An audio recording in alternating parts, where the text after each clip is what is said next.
Hello there. Have you ever wondered if Hades from the tale of Hercules was truly evil? Tonight, let's become Hades and search for the truth together. You awaken in the body of Hades. The wind smells of scorched rosemary. Ash drifts like snow, across stone too ancient to name. You lie on cold marble, not carved, but grown, like a fossil from Olympus itself, and the temple around you is nothing more than skeletons of pillars, veiled in ivy, and forgetting your body aches in places that were never flesh. Your hands flicker with heat, but offer no warmth. There is a weight in your chest that is not heart, nor grief, something older. You rise. The air around you hums. A voice calls out, soft and playful, Hades, Lord of the quiet flame. Have you slept long enough? A crow perches on a charred laurel wreath nearby, its eyes molten gold. You do not remember the name it speaks, and yet it pulls on your bones like a cradle song. In your palm, a ring, black, smooth, etched with a sun turned upside down. You know it once meant something. You just don't remember what.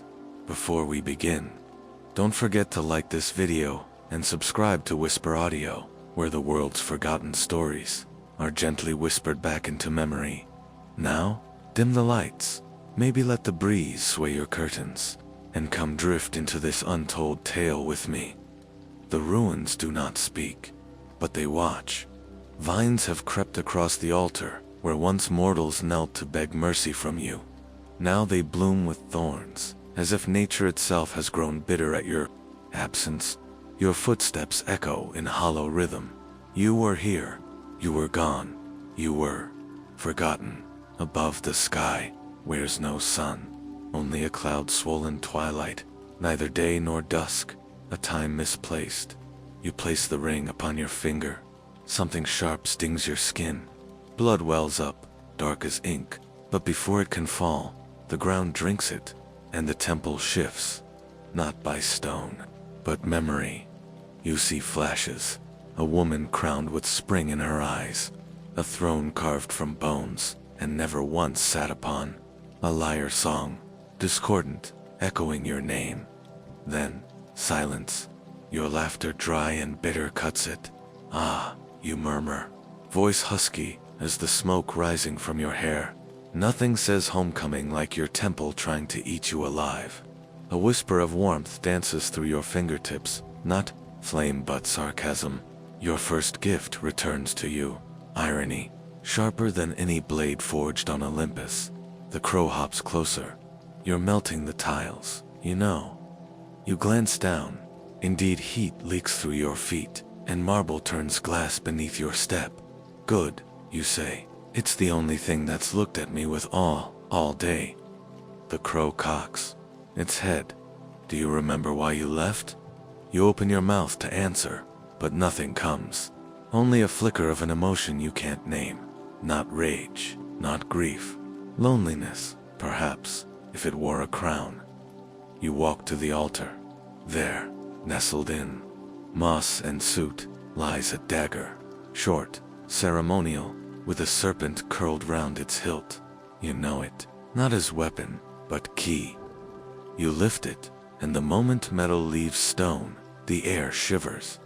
From the east comes a song, faint, cracked like old parchment. You recognize the voice. Is that Hermes? You sigh. Of course it is. That rat in winged shoes always did love a dramatic entrance. The crow chuckles, voice like crunching leaves. But its mirth fades quickly. The dead don't remember you, Hades, not even the ones you guided. A silence stretches, tender and cruel. You speak slowly, the words tasting like dust. Then I'll make them remember. The dagger pulses, not with power, but with ache. Somewhere deep in your chest, the old flame stirs, not rage, not yet, but yearning, a terrible, loyal yearning. The wind brings the scent of pomegranate and ash.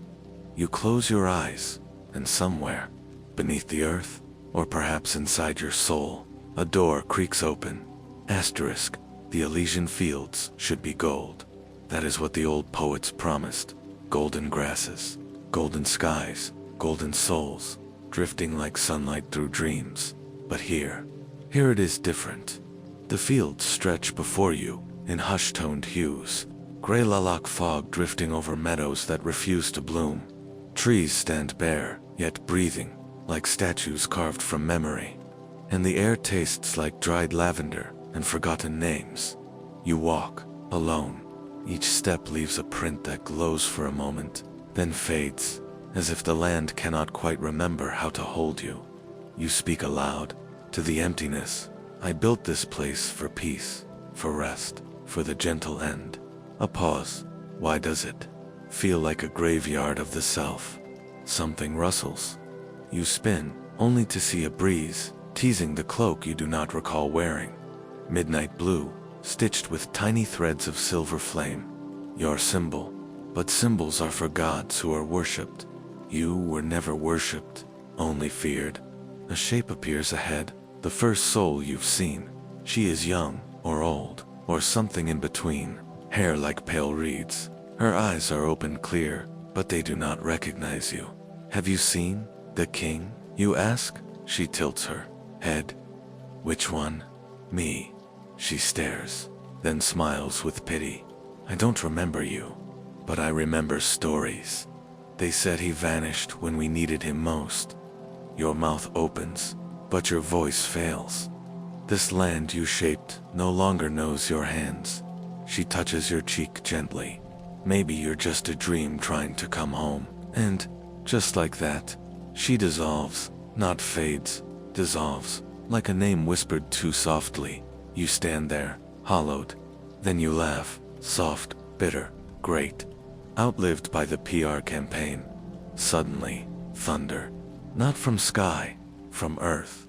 A path cracks open beneath your feet, revealing roots twisted into words. Not in Greek, not in any tongue, just memory, pulsing like a wound. You kneel, touch one. Your mind is pulled under. You see flashes Persephone, laughing in the garden, sunlight on her lips, but shadows curled in her gaze. You offering her the pomegranate, not as trapped, but packed. Stay if you want, you said. No chains, just choice. But did she choose you? Or did you hope she would? And then another memory. Different, sticky, sweet, and false. Persephone, crying dragged away. You laughing, monstrous, gleeful, absurd. Wait, you whisper. That never happened. The voice of the crow returns, though the bird is nowhere in sight. Who told the tale? And who wrote it down? The victor or the villain? You blink, and you're back. But not alone. A woman stands before you now, tall and veiled in green. Smoke. Her robes swirl like seaweed in slow water. Moirai, you murmur. One of the fates. She smiles with needle-thin teeth. We rewrote a few threads. The mortals needed a simpler story. You scowl, so you turned me into a cartoon. She shrugs. Mortals fear nuance. They prefer shadows they can mock. You grit your teeth, and you let it happen. The fate leans close, her breath like mildew and ink. You left Hades. You disappeared.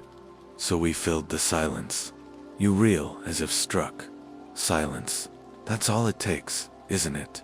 Not evil, not war, just absence. And silence. You stumble back. What else did you change? She laughs. You'll find out, eventually, or not. And with that, she crumbles into ash. You exhale a hiss of smoke, your hair flaring faintly. I swear, you mutter, next time I go missing for a few centuries, I'm leaving a press release. The ground trembles. A trail of golden light splits the field like a scar, beckoning. You follow it, each step sharper than the last dot. At the trail's end, a mirror, tall, cracked, wreathed in frost. A mortal thing, out of place in this realm of the dead. You stare into it, and what looks back is not what you expected. Your face is younger, bare of flame, eyes wide, desperate, aching. It's the Hades before Olympus, before rule, before Persephone, and he whispers, without moving his lips. You were always too gentle. That was your first mistake. Your fists clench. 1,000 words rise in your throat, none of them certain. Behind you, the crow returns, alighting on your shoulder. It leans. Enan says, "Sweet as lullaby." Or was she the one who betrayed you first? Your vision blurs, not with tears, but flame. And still, the Elysian fields do not bloom. "Well," you mutter, voice scorched, "at least I've finally found the plot twist." You turn away from the mirror dot and begin to walk again, toward Olympus, toward truth, toward flame.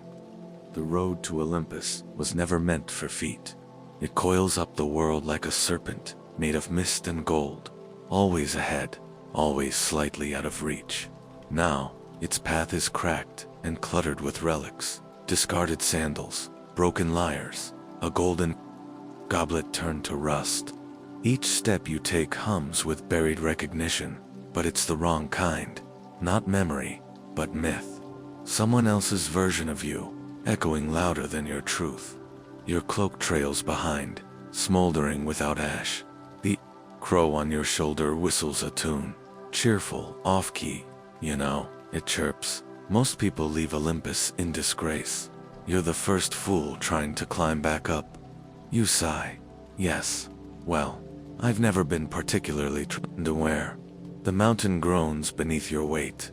You come upon a grove, one you remember too well. It is Persephone's, or was. Now it hangs in wilted silence. The trees are skeletal pomegranates, fruitless and hunched. Each branch has been carved delicately, with words you once whispered to her. You are not a prisoner. You may come and go. The flame bends for you. They still burn faintly, glowing like embers. You reach out, touch one carving. It sings, and with it, memory floods you like a tide, her voice low and teasing you're gloomier than the river Lethe. You'll reply, and yet you still find me charming. You smiled then, real soft. She had liked your darkness, had chosen it, or so you believed. But now, your hand trembles, because deep in the bark of that same tree, another word flickers. Liar. You stagger back. Who carved it? Your name tastes like smoke. Suddenly, the grove moves. Branches twist inward, forming a path, not toward Olympus, but down, deep, hidden. You hesitate. The crow huffs. Well, don't just stand there. If it's a trap, better to walk in dramatically. You shoot it a glare. Do you always provide commentary? It fluffs its feathers proudly, only for tragic gods with terrible reputations. With no better answer, you descend. The path narrows. Stone walls press in. You walk, not through earth, but memory turned physical, heavy with the perfume of underworld flowers. At the end, a chamber, and in the center, a mirror. But not just glass. This one is liquid, dark, still like obsidian water. The surface ripples as you approach. You see her, Persephone, dancing through a garden, alone, laughing. Then suddenly, stopped. A shadow falls. Your shadow. You reach out, whispering, "No, no, that's not," but the vision shifts. You see her smile. Not with fear, with thrill. She reaches for your hand, yet the scene trembles, bleeds. A second version plays over the first. You taking her struggling, screaming, her tears. The crow tilts its head. Which is the truth? I don't know, you whisper. Silence, then a voice, hers. Not an echo, not a memory. Now, present. I loved you. You freeze. The mirror shows her face, aged by sorrow. She sits on a throne not yours, not Olympus, somewhere else, between. I chose you. And then they chose to forget that I did. You stagger back, heat surging. Not anger, grief. They said you stole me, so they could sleep better at night. She smiles, not happy. Do you remember what we promised? You close your eyes. Not even death separates us, not even time. But now, the mirror cracks, and her voice fades. The crow is silent. You whisper, Why did she leave? And, again, the question you cannot kill returns. Or did someone take her from you? The mirror explodes into dust. You kneel, chest heaving, flame guttering in your palms. Then, gently, the crow murmurs, "Maybe this isn't about what happened." You look up. Maybe. It continues. It's about who wrote it down. You stand. Beneath your feet, a single pomegranate seed glows as if waiting. You pocket it, and step out of the chamber. Above, Olympus looms gold-tipped and indifferent time to remind them who you are. Olympus greets you with silence, not the silence of peace. No, never that, but the tight, coiled hush of a banquet hall moments before a storm. Its columns rise like the ribs of a giant long dead, draped in vine and vanity. Where once marble gleamed, now ivy strangles. Even the air seems to flinch at your presence. You walk through the main gates unchallenged. No fanfare, no fury. Only the whisper of sandals against mosaic floors, and the small smug shuffle of a crow on your shoulder. "Well, this is awkward," it mutters. "Should we have RSVPD?" You breathe deeply. If Olympus required permission slips, I'd have burned them all centuries ago. The throne room appears just as you left it, grand, gaudy, overlit. Thrones in a circle. 12 seats of glory, and one yours, set slightly apart, barely more than stone. You were never meant to sit among them. Not really, but they left it there anyway. A gesture, a guilt-soaked offering to the god who kept their secrets buried. You touch it now, cold, dust-covered, forgotten. Then footsteps. A door opens. Like a sigh, Athena steps in first. Graceful, shielded, her eyes all logic, no warmth. "Lord Hades," she says, as if tasting vinegar. You return. Apollo follows, sun-drenched and wary. "Haven't you heard? Your name's been demoted?" 2 bedtime stories. Ares enters with a laugh. "Some kids even root for you. Isn't that adorable?" Zeus is last. The air shifts with him, heavier, thunder-laced. "Hades," he rumbles. You say nothing. The silence between you all is a crackling ancient beast. Hera does not speak. She simply watches. Her crown tilts like a question she will not ask. Finally, you say, "I want the truth." Athena raises a brow. "We all do." "Don't," you snap. "I want my story." You throw the pomegranate seed into the air. It spins, glows, then bursts into flame. From that fire, images pour. Persephone dancing, choosing, laughing, crying. 2 timelines, 2 tales, both half-true, half-lies. A tapestry of contradiction. Which is it? You ask. Did I take her? Did she stay? Or did one of you rewrite it? No one answers. You look at Zeus. His face is unreadable. Then he says softly, "She was never meant to be yours." The room stills. "I never owned her," you whisper. "She was not an object. She was herself." "Exactly," says Hera. And something passes between you, understanding, or shared betrayal. Apollo speaks next, his voice quieter than usual. The mortals couldn't understand her choice, so they changed it. "We let them." "You let them," you echo. He nods. "The world needs heroes, needs villains. Gray makes them uncomfortable." The crow snorts. "Maybe next time, they'll color outside the lines." You take a step forward, then rewrite it. Speak it true. Zeus exhales weary thunder. It's too late. Stories become bones. You can't unbury them. You clench your fists. The fire in your veins flares. Then let them feel the weight of forgetting. The walls shake slightly. Hera stands. You could burn it all down. Athena tenses. Or, you could reclaim it. You turn to her. Reclaim what? She steps toward you, holds out a thin, glowing thread. Your thread, it frayed, but never snapped. You touch it, and everything aches. Memories not of power, but of loneliness. Of ruling quietly while Olympus feasted. of listening to the dead cry for closure, not vengeance, of love whispered underground.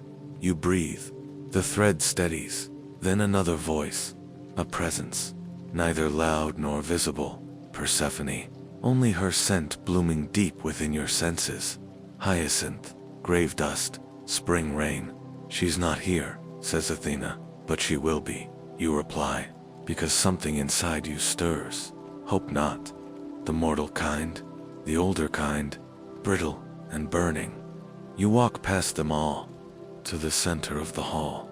There, you kneel, not in surrender, but in invocation.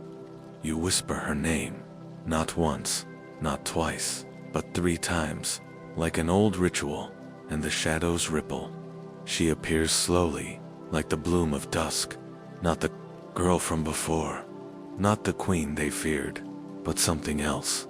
A woman reborn of seasons, crowned in flame and root.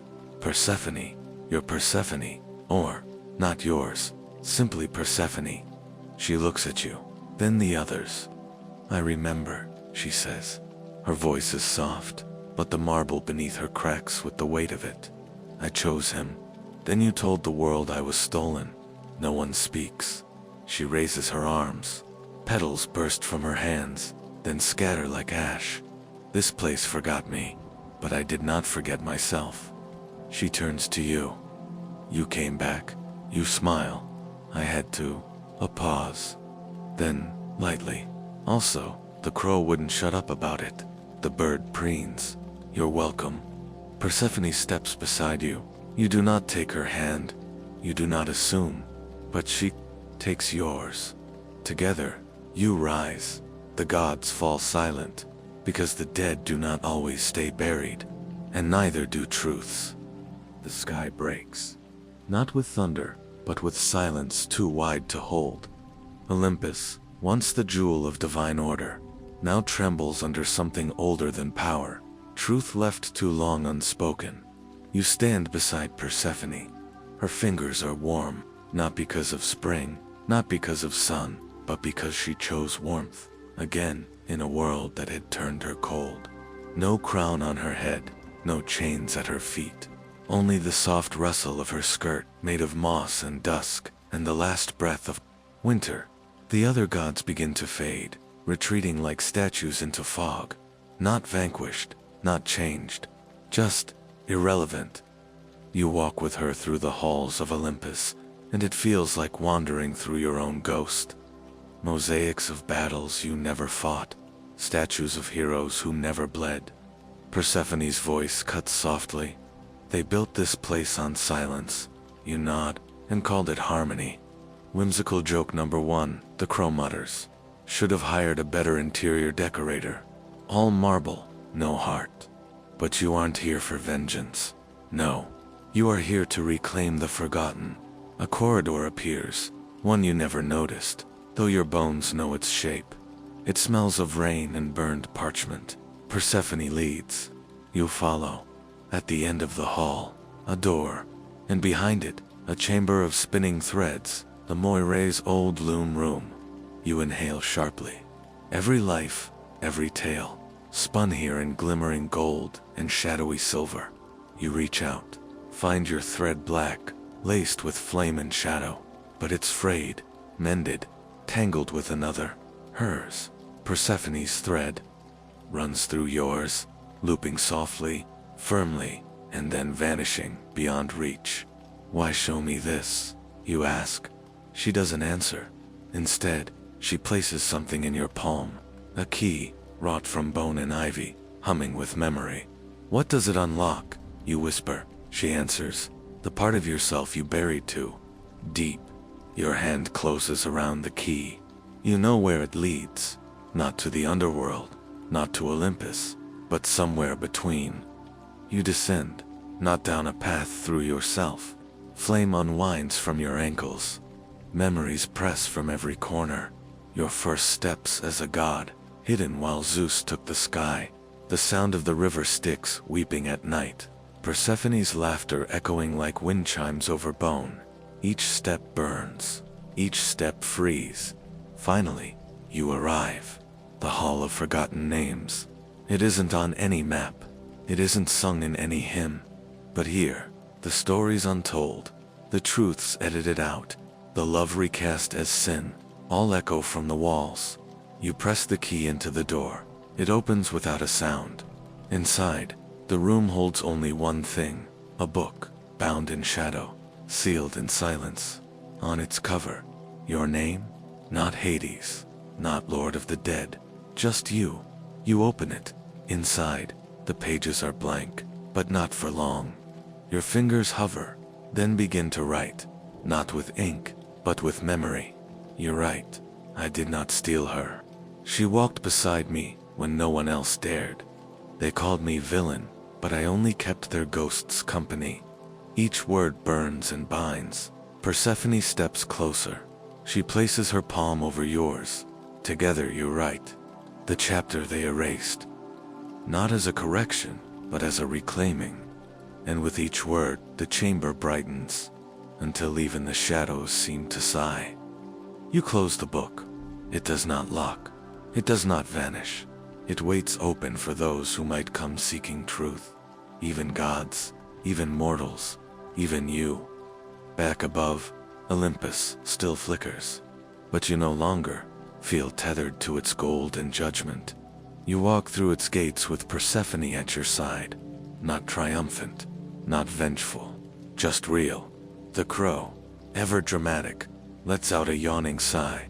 Well, that was anticlimactic. You smirk. You were hoping for explosions? I was promised lightning and scandal. Persephone arches a brow. You got healing. That's rarer. The crow harem's fine, but next time, bring fireworks. As you step onto the mountain's edge, you look out, below the mortal world, alive with stories. Most of them wrong, but some beginning to shift. You kneel and press your hand into the earth. The soil hums, not as ruler, not as thief, but as the one who remembers. You rise and ask her, softly, are you ready to go home? Persephone does not smile. She glows. Let's grow something new. Behind you, Olympus does not crumble. It simply fades into the mist. The underworld breathes. Not the hollow gasp of sorrow, nor the choking grip of fear, but a slow, deep inhale, as if the realm itself has just exhaled centuries of weight. You step into its quiet heart. No fanfare, no scream of souls. Just the soft rustle of asphodel, blooming where bones once lay. Persephone walks beside you, not behind, not ahead, equal, still, yet something has changed. The air listens differently now. The walls of your realm, once carved from grief, begin to pulse with a quieter heartbeat. You pass the river Lethe. The waters shimmer, still, silver, forgetful.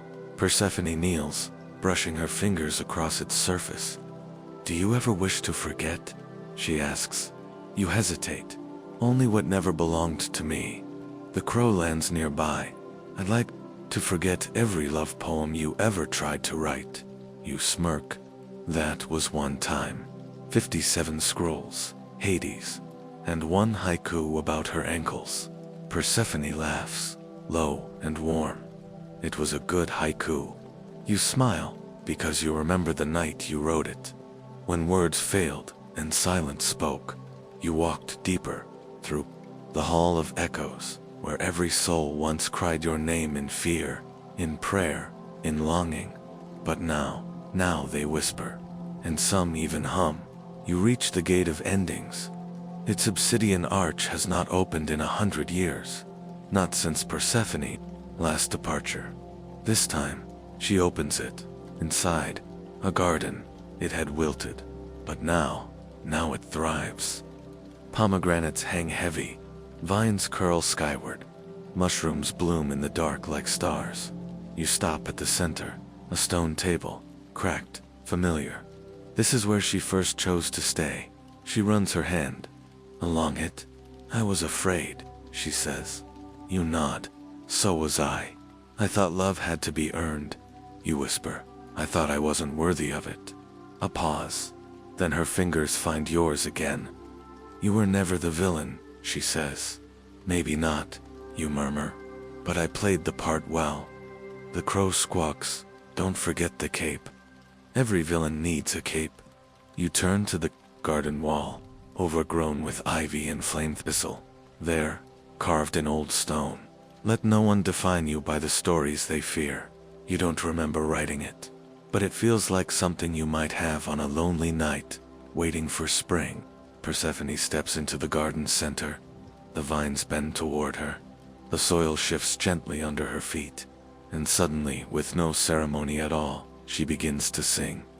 Not a song of love, not a hymn to gods, just a song of growing, of grief undone, of hands that plant and hearts that return. The underworld listens, and for the first time in an age, it smiles. Not because sorrow has left, it hasn't, it never will, but because now, joy has made a home beside it. You close your eyes. For once, you feel still. No war to win, no throne to defend, no version of yourself to prove. Just the truth, raw, imperfect, and gently held in her voice. And in that voice, you remember. You were never meant to be the villain.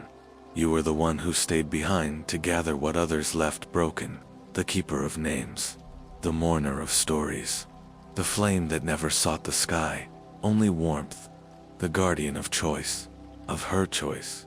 And now you are something else, not saved, not redeemed, but seen, loved, not in spite of your shadow, but through it. Persephone finishes her song. You don't clap, you kneel, and press your forehead to the soil, grateful.